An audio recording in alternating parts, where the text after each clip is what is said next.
Good morning everyone, কেমন আছো সবাই? আমি তো খুব ভালো আছি।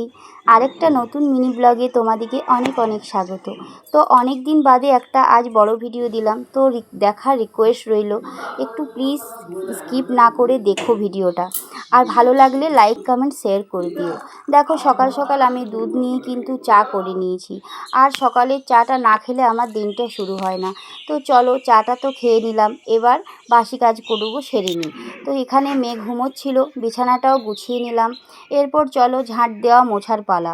অনেকগুলো ঘর, ঠাকুর ঘর, আমার বেডরুম সমস্তটা ঝাঁট দিয়ে মুছে আর নিয়েছি। এবার ঠাকুর ঘরের বাসনগুলোও ধুয়ে নিলাম। তো দেখো ঠাকুর ঘরটা মুছে নিচ্ছি। আর সকাল সকাল কাজগুলো না শুরু করলে জানো তো ভীষণই বেলা হয়ে যায়, পুজোটাও শেষ হয় না, আর পুজো দিতেও দেরি হয়ে যায়। আসলে নিজেরা খাবো, ঠাকুরকে ঠিক টাইম মতন পুজো দেবো না তা তো আর হয় না।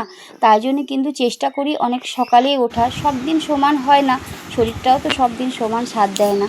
তো দেখো এখানে আমার ঠাকুরের বাসন ধোয়া, ঝাঁট দেওয়া, মোছা সব কমপ্লিট হয়ে গেছে। এবার চলো কিছু কাচাকুচি রয়েছে সেগুলোই করে নেব, তারপরে স্নান করে আমি পুজোটা দেব। দেখো এখানে আমার অনেকগুলোই কাপড় রয়েছিল, সেগুলো আমি কেচে নিচ্ছি। এবার আমি স্নান করে ছাদে কাপড়গুলো মেলে দিয়ে আসব। আর তারপরে কিন্তু পুজো দিয়ে রান্না তো রয়েইছে। তো তোমরা সকলে তোমাদের সকলের স্নান পুজো কটার সময় করো সেটা কিন্তু কমেন্টে জানাবে। তো এই দেখো এখন আমার কাপড় ওপরে মেলে দিয়ে এবার আমি সোজা চলে যাব নিচে পুজো দেওয়ার জন্যে। তো এই দেখো এই গাছটা আমি কিন্তু দিন 4 আগে লাগিয়েছিলাম। এত জলদি ফুল ফুটবে সেটা কিন্তু বুঝতে পারিনি। আসলে বৃষ্টি হচ্ছে তো তাই জন্যে ফুল ফুটছে। আর এই পায়রাটাকে দেখছো তো, ওর কিন্তু পায়ে লেগে গেছে, তাই ও উঠতে পারছে না। তো এখানে দেখো আমার কিন্তু পুজো দেওয়া কমপ্লিট হয়ে গেছে। তো চলো এখন সোজা চলে গেলাম লাঞ্চে। এবার লাঞ্চ করে নিলাম। তো ভিডিওটা ভালো লাগলে কিন্তু প্লিজ একটু লাইক কমেন্ট শেয়ার করে দিও।